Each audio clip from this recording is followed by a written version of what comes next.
Hello, everybody, and welcome to Deckbuilding Derezzed. I'm your host, CodeMarvelous, and today I'm joined by Krystyan from Teamworkcast. Hi, everybody. Thanks for having me. Yeah, thanks very much for coming on, man. I really appreciate it. Why don't you take a little time and tell everybody what you're up to on your channel and what you're all about? Well, if you don't know about us, we are a channel on YouTube called Teamworkcast. We started out with a lot of videos about the computer game Monster Hunter, but in recent times we started branching out to other things, and one of the things that kind of we got into is Netrunner. So since 2 years or so, a little bit more longer, we started recording Netrunner tournaments, especially in Europe, especially in Germany, where I'm from. And then also, but also from other European countries like Netherlands and Poland and stuff like that. And yeah, we commentate them and we publish them. It's really great fun. Yeah, and if anybody watching at home, if you haven't checked them out, they're really good quality. The video editing on that channel puts mine to shame. But no, it's really quality content, and the commentary is really, really what you go there for. You guys do some very good commentary. Thank you very much. So today we're going to be talking about Krystyan's successful. You won a store championship, so that's a success. Yes, winning. But you know, Andy just kind of went away for a while, even though she never really stopped being good. And you were like, had this epiphany basically, where you're like, hey, I bet you people aren't really prepared for Andy. Yeah, generally, there was this time. I think I started complaining a little bit on Reddit. I remember I did a post there where I was like, "Where are the criminals? You know, the criminals are going away. They're not getting really the card support that you see with Anarchs or stuff like that. You know, where they get all those great cards." And you kind of saw the meta generally, the entire meta go moving very much into Anarchs. Mm-hmm. And criminals kind of are fading away. Remember the last, not these wars, but last wars, you know, there were Andys on the top tables everywhere. But now there was actually one criminal. Yeah. Is that true? In the top 16? I think it was only one criminal. I mean, but you have to keep in mind that for those of us, I mean, you've been playing the game a long time too. There was an entire year where the dominant deck was Andromeda with adjustments for new cards. So it was really funny because I have the co-host with me is Patty, who really hates Andromeda, and I was I always really like criminals. Andromeda is kind of what brought me into the game when I started out. It was kind of the first competitive deck I was trying out, and it taught me a lot. Oh yeah, it's pure Netrunner. Andromeda is pure. If HB is pure Corp Netrunner, then Andromeda is just pure runner side Netrunner. It's just running servers making money. That's what about. Run servers make money, steal agendas. I hear it's pretty good. Mm. So yeah, for then Lila came out, and Lila was really exciting. I played Lila for a long time. And then that kind of sometimes you kind of have to switch it up. And then, again, criminals kind of got into hard times. And I feel it's interesting to now, because the entire meta is especially the corporation meta is so much focused on defeating Faust, defeating the Anars. It's kind of fun to bring out the criminal now. The deck hasn't really gotten any new exciting cards, maybe little tweaks, but simply the entire meta has switched so much around that it catches people off guard when you bring in an Andromeda. So that's really fun. I agree. And so that was kind of what drove you to make the deck. Yes. So let's talk about the build itself. Now, as you mentioned, this is bread and butter. This has been around for a while. We were discussing this before we started recording, but there are some adjustments for a more modern meta. So I don't think we need to go over Account Siphon and Dirty Laundry, because those are in there for the same reason they're in every Andromeda deck ever. Well, yeah. Okay. First of all, I have to say, again, this is not my deck. Basically, I do this some little tweaks. The person that really deserves big credits and a huge shout out for this one is Matuszczak, which is a great player from Poland. And I saw this deck for the first time in the Polish Nationals last year. And I was really excited about some of the card choices he had there. And we had a little powwow, and he explained why he chose the things. And so I adopted this deck. I started playing this. And it has become kind of a go-to deck for me. I'm really loving this. Okay. So maybe to replay, because maybe there's like new players here who are not familiar with Andromeda and stealth.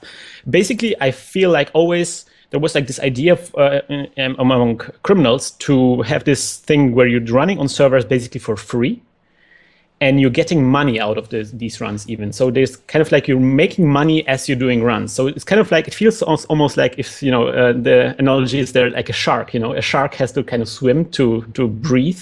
And if a shark ever stops, then they die, and it's kind of like what the criminal, like this type of criminal is. They kind of have to make runs because that's how they make money, because that's how they kind of like perpetuate their engine. Right. That's an interesting analogy, but I like it. So, Andromeda, for those watching at home, her big thing is that she's very consistent because she starts with 9 cards. So, if you're going to probably have a decent hand, and if you don't have a decent hand, the chance of you getting a better hand on the mulligan is pretty good. Yeah, and it's also like for a stealth setup in here, it's especially important because stealth kind of requires a lot of cards. They're not expensive cards, but you need to have a bunch of cards in place. So having the 9-card starting hand really helps you having all the cards in place that you need in order to start the engine. Yep, and it's another amazing illustration by my favorite artist, Matt Zellinger. He does like Kit. He did like the Day Job illustration. He did the Alt Art Noise. Like all my favorite artists done by him. But anyway, that's my own personal thing. No, definitely. I did quintessential Netrunner artist, I would say. All right, so we do have 2 drive-bys. So talk to me, because this is kind of an interesting card that people might not be super used to using. Like, what are you targeting with this, or what are you trying to pick with this? So the drive-by is the card that actually made me very excited, because I was experimenting with drive-by, and people, like when I saw first drive-by, I was excited about this. I really wanted to play this. Then later on, the card came out, and people were like, "Man, people can play it around this. People can res whatever you're wanting to drive by before you can drive by it." And so they say it like, okay, you can maybe play 1 drive by, right? Because then it's like you drive by, like, let's say an Ash, right? And then the corporation says, oh, they have a drive by, so now I will res every Ash I will ever install, right? So only 1 drive by makes sense. But then I saw Matushtak playing like 2 drive bys, and was like, wow. Why are you doing this? And then Matushtak is like, are you kidding me? Drive-by is such a great card. I would rather play 3 drive-bys and drop something instead of playing just 1 drive-by, because it's just such a good card. And I totally agree. It's incredibly versatile. And in this kind of deck in Andromeda, where you kind of have to install a bunch of things to start running, drive-by is a really great card to apply pressure before your rig is up. Okay. So, for example, you can destroy economy before you're able to run on a server. So they kind of like maybe install like, I don't know, an HB installs like a Adonis campaign behind an Eli or something, and you can run on this, but you don't know what eyes it is, and you kind of have an incomplete trick, so you cannot risk running on this. But you can drive by this, and then it's going to be trash if it's an asset. Another good target is, as I already said, like something like Ash or Caprice or Batty or whatever on a remote server. It's really great. And then another really cool thing is when you're playing against horizontal decks with traps, and they do something like Mushi no Shin on something, and it's like, ha ha ha, you don't know what it is. And this might be a trap, or this might be something, it might be an agenda. You like just drive by this. Right. And I was about to say, against IG, it lets you know if it's a Ronin or a Cerebral Overwriter. Yep, and that's really painful for them. And I had like multiple matchups where they were drawing for the Mushi no Shins, and just as the Mushi no Shin comes out, I top deck the next drive by, and it is always so painful for them.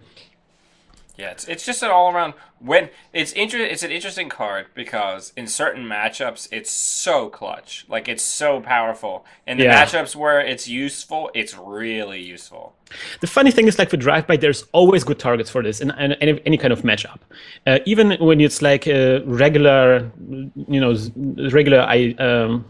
like average corporation, where it's like they don't really have any traps or anything, they still have something like a Jackson Howard.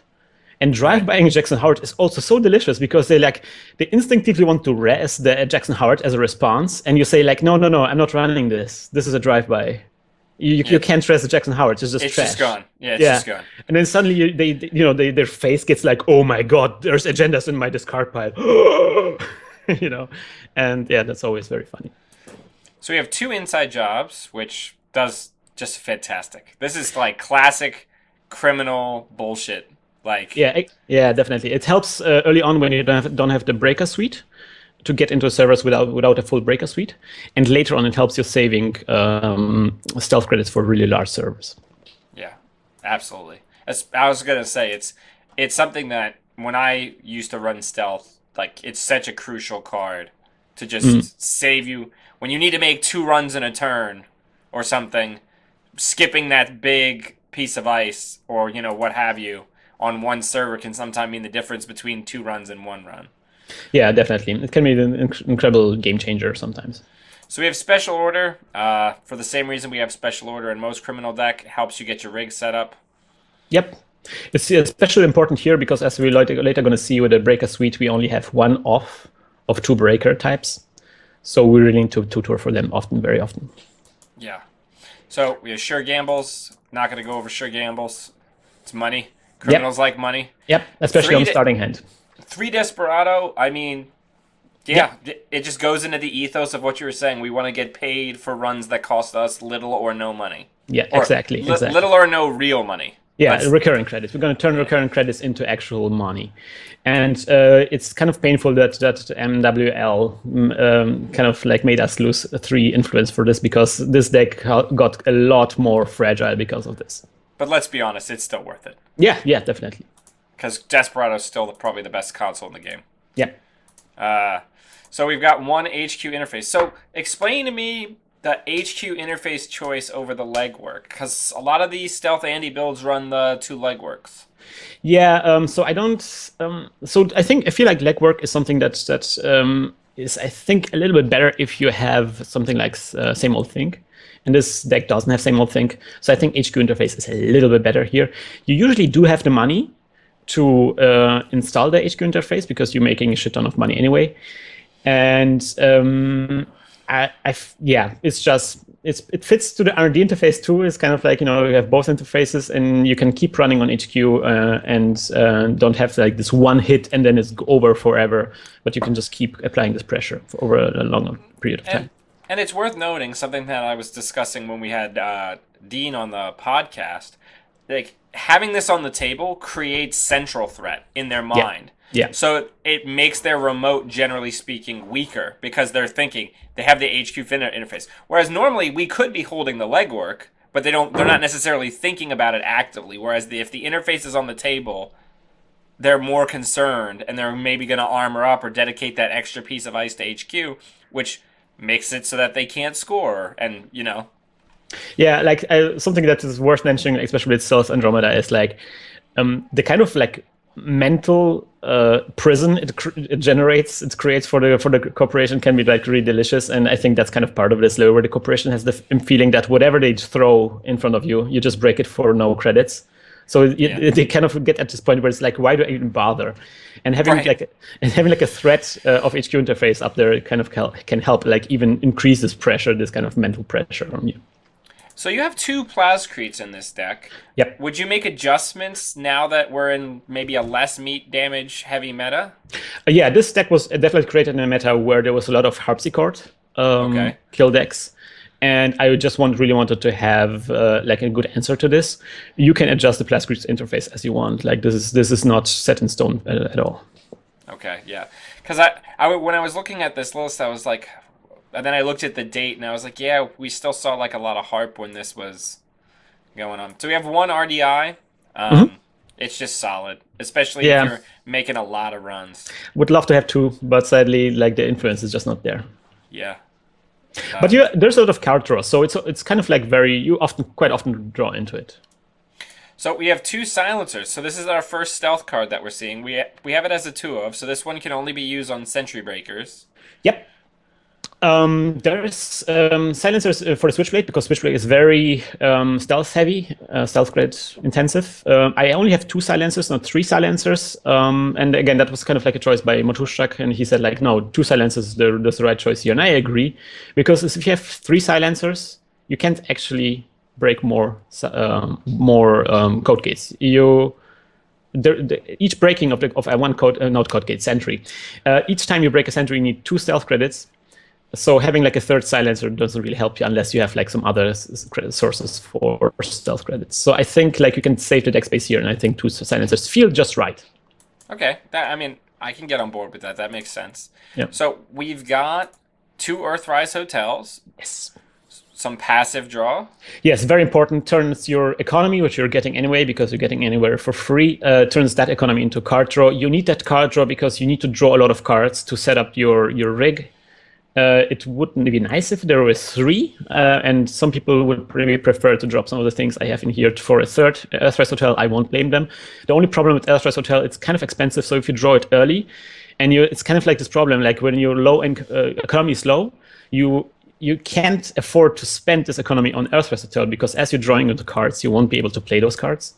Right. So there are sometimes situations where Earthrise Hotel is something that you actually can't afford. So you kind of have to collect money elsewhere until you can play Earthrise Hotel. And it's also painful. It's also painful when an Earthrise Hotel is running and you draw another Earthrise Hotel and you have too much stuff in your hand because Earthrise Hotel is unique and you cannot get like 2 Earthrise Hotels out. Yeah, no, but yeah, no, I can agree with that reasoning. Yeah, it's a great card, but criminals. It's funny how career fair, the card that makes it imminently more playable, is also in criminal, the faction that has the easiest time affording it anyway. Yeah, you know what I'm saying. I would love to have some of that in here, but there's just not the deck space for this. And again, usually you have the money to play the 2 Earthrise Hotel. It's fine. So we have 1 film critic. Yeah. So this was the slot. This is the one influence that I eked out through the different tricks. So there's one influence that is kind of flexible in here, and that's a flexi spot, so to speak. And I experimented with different cards for this, for my meta. And initially, I experimented a little bit with that current employee strike, which would be increase. My idea was it would make the harpsichord matchup a little better. Yeah, and it helps with Polana, and now it's going to help with the IG because you're going to get to pick the future perfects. Yeah, now IG would be also nice. I also had it once I played it against the Blue Sun, and it was a very hilarious game. We haven't finished it sadly, but it was it went back and forth because of that card. It made a very interesting matchup.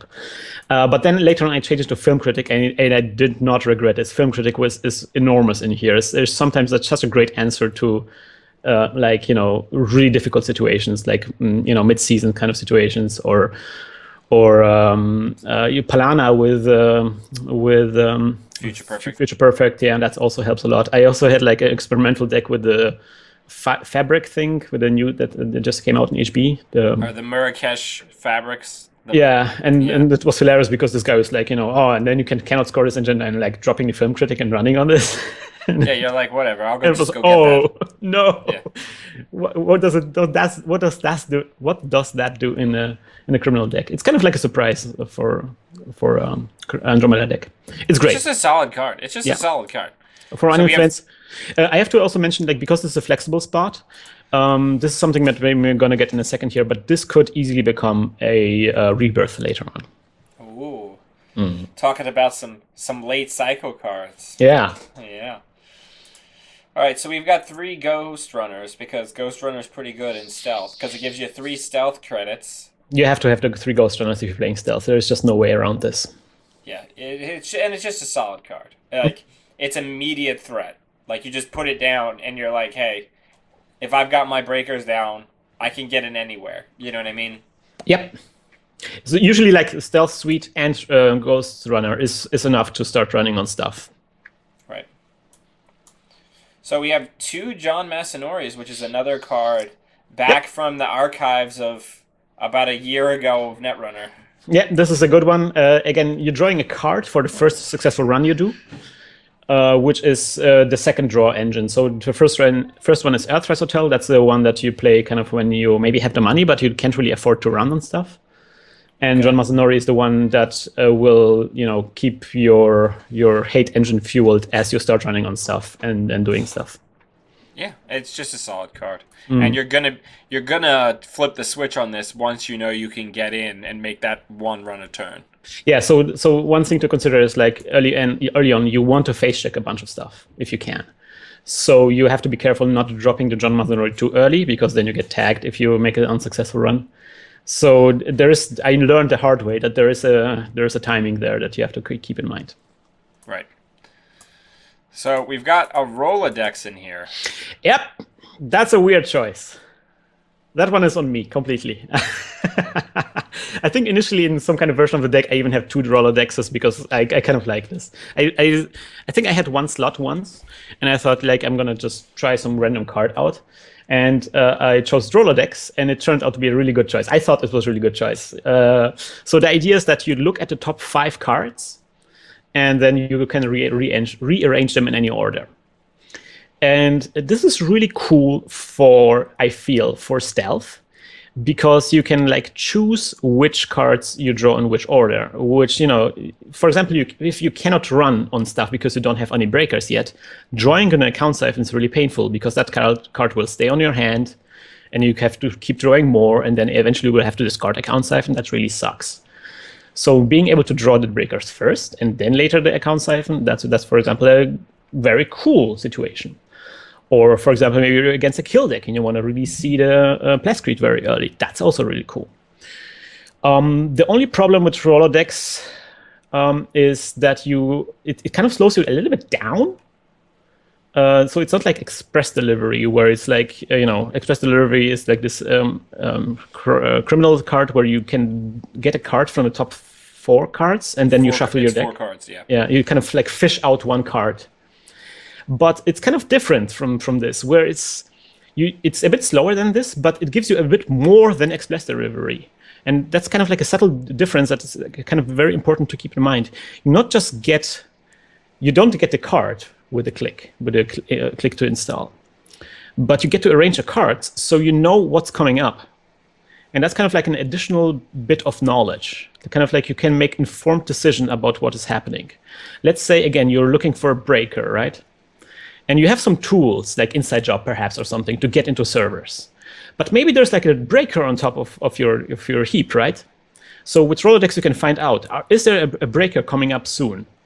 If not, then you can decide, okay, maybe I'm going to actually use those tools to create some pressure until I later on down the line, I'm going to draw into the breaker.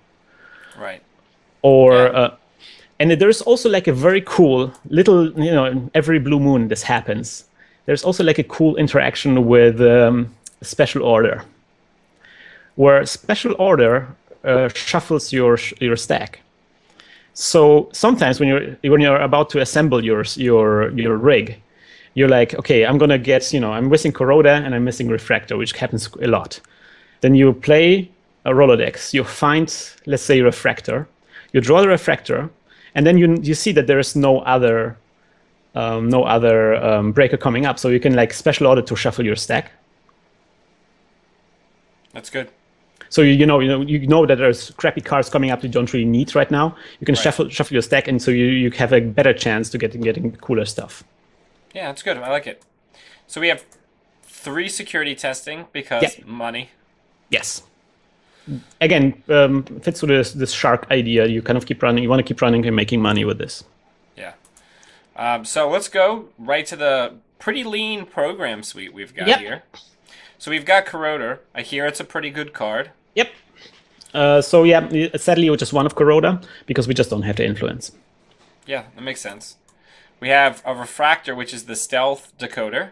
Yeah, and this is really the huge strength for criminals, because criminals are struggling a lot with code gates. There is really not really good solutions for code gates for criminals. Everyone has downsides, and if you import one, like Zool is very often important for criminals. That's really expensive to get in through something like Archangel. Right. So Refractor is great here. Zool Refractor has the same influence cost. Yeah. The same install cost, and it is just functionally better in every way. Yeah, like breaking a toll booth is really hilarious because you just pay 1 stealth credit, 1 normal credit, and the 3 credits that you always pay. So it's like for 4 credits you get through a toll booth. It's great. Feels good. Yeah. And then we've got 3 Switchblades. My favorite killer in the game. I love it. I love this card. This is the one that's really often makes a huge difference in the meta, because with Faust, a lot of corporations go for like these sentries with a lot of subroutines. Komainu. Komainu is a good one, but what I was thinking about is Ichi 1.0. With Switchblade, it's just always 2 credits to break them, and it's really hilarious against something like Tour Guide or something. It's like, it just has 5 subroutines. Like, okay, one credit. Yeah. Yeah. No. So for those of you who maybe haven't seen this, one stealth credit, and this is the only one that has the condition that both of the credits used must be stealth credits. Yeah. 1 stealth credit gives you 7 strength, and then 1 stealth credit gives you any number of sentry subroutines broken. Any number. It's so good. It's very hungry on stealth credits, but it delivers. Yeah. And for 3 install costs and 1 memory, it definitely delivers. Definitely. And you fear no archer with this. Not that we're seeing a ton of archer these days, but but if there was an archer, you would just laugh at it. It's like you pay the same thing for an archer than you pay for, I don't know, like guard. It's kind of hilarious. Yeah. I have to maybe add here that we are playing 3 Switchblades, because the Switchblade is probably the only breaker that we don't want a special order for. Like, we already running lean on the other breakers because we don't have the influence. Right. So to compensate, we have a lot of Switchblades here, just so the chance that we draw into it without a special order is high. Yeah, that makes sense. And also, the biggest enemy of a deck that wants to have a setup rig is a sentry. Yep, you don't want to phase blend into some kind of program trash subroutine. So, going down to our support programs, we have 2 cloaks, which are our other source of stealth credits. Just 1 recurring credit to pay for using icebreakers. Seems pretty good. Yep. And then we have 1 Datasucker. Yeah, so this is the Matuszak idea, and that was really a stroke of genius here, I think. So the idea is that usually people would play 3 cloaks, because it's stealth. The cloak is a kind of like a fundamental stealth card, and you want to have, you want to draw into this. But he decided to exchange one of the cloaks against a Datasucker. And the idea is to free up 1 influence. And also, it's like you cannot have 3 cloaks installed, right? You maybe draw into the cloaks earlier if you have 3, but eventually you will see maybe all 3 cloaks, and you will have to throw 1 cloak away, and so that kind of feels wasteful. So his idea was maybe to add in the Datasucker, so you have some options, kind of like cloak-like options, which are not really stealth credit, but kind of like stealth credit, but they cost less influence. And with the Datasucker here especially is kind of interesting, because sometimes I actually deliberately choose to install the Datasucker instead of a second cloak. Yeah. Especially with some modern matchups, the Datasucker token is often more useful than a stealth credit. For example, Archangel is a good example for this. It usually costs like 2 stealth credits to break it with a Refractor, but it's also just 1 stealth credit and 1 Datasucker to break it. Right. And the difference that Datasucker can actually have multiple tokens, while Cloak always has 1 token. So I could go through Archangel twice per turn, for example, with additional support from other sources. Right, that makes a lot of sense. Yeah, I'm with you on that. That makes a lot of sense. It's gonna save. It's gonna get more value in the long run. It kind of depends on the matchup. Sometimes you want to have two cloaks. You want to be like very simple, and it also depends on what you draw. Right. Absolutely.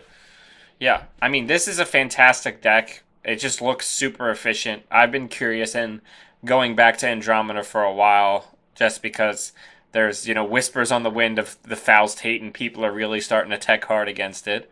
Yep. Thank you very much for going over the deck with me, man. No problem. So yeah, I would really maybe just to close it up, I would really recommend this game especially for maybe people who are new to this, because I think this is like a really simple deck that has, it has maybe a bunch of moving parts, but it has like a very clear, like a strategy. You just install your breakers and you keep running, and you don't care about ice later on. Right. So there is no like multiple routes to victory. It's just always just install the breakers and run. Yeah, absolutely. Your breaker suite costs just 6 credits in total, which is hilarious. feels good. It feels good. Yeah, you can get it out with very few credits. Yeah. And I feel like something that you already hinted at, I think this is also like a good template to add some of the new criminal cards that are going to be released in the cycle. So I'm thinking about political operative. For example, you could try to remove the drive-bys if you don't like the drive-bys and exchange them for political operatives. Right. You can also throw out the Rolodex. It's just kind of like a my thing. You can also throw it out and put it in here. A lot of people in the comments also suggested like they're really afraid of Batty because Batty could get one of the programs trashed. And they're kind of afraid that this might be a problem. Haven't encountered this problem myself. You can always play around Batty, but if you encounter this, you can now put in councilman or political operative because right when he gets rezzed, you just pop the operative and with operative, you don't have the timing window. That's a problem. Oh yeah. So it only works if it's already rezzed. So I guess it would have to be councilman then. Yeah, councilman against Batty. Or political operative against assets that are already rest. Yeah, Caprice, things that are already rest. And what else? And of course, yeah, as already mentioned, I think a very important card that comes out eventually is Rebirth. And but who are we becoming? Who are we becoming, Krystian? There's two choices here, I think. There's just Leela or Silhouette. Oh my god, Leela as a stealth. Oh, it's so bad. Out there already. Yeah, right, but it's so bad. Yeah, or if you're stealth and you've got limited resources, Silhouette's ability to basically be like, let me run HQ. Okay, is that remote worth me running this turn? Oh, that's a money card? That's fine, I'll leave it. Or maybe I won't, but you at least know what you're getting into. Silhouette is really great, I think, against horizontal decks, except there is like this thing called, what's the name? Psychic Field? Which is also a painful thing if you drive by this accidentally. But yeah, Silhouette against probably against horizontal decks. The third distant option is also Gape, by the way. You can also be Gape. And just make you can go from making really large amounts of money to making absurd amounts of money. Yeah, you can maybe buy yourself out and become a corporation. I don't know. Yeah, I was gonna say throw a vamp in there and call it a day. Like. Yeah, that would be good. But the influence is just not there. Sadly, it's so close. So everybody watching at home, we're gonna go on to Jinteki and we're gonna pilot this deck against somebody. Yeah. Krystian, thank you very much for coming on. You can find him at Teamworkcast on YouTube. It's a great channel. I highly recommend checking it out. Thanks very much for coming on, man. Thanks for having me. All right, everybody. We'll catch you next time.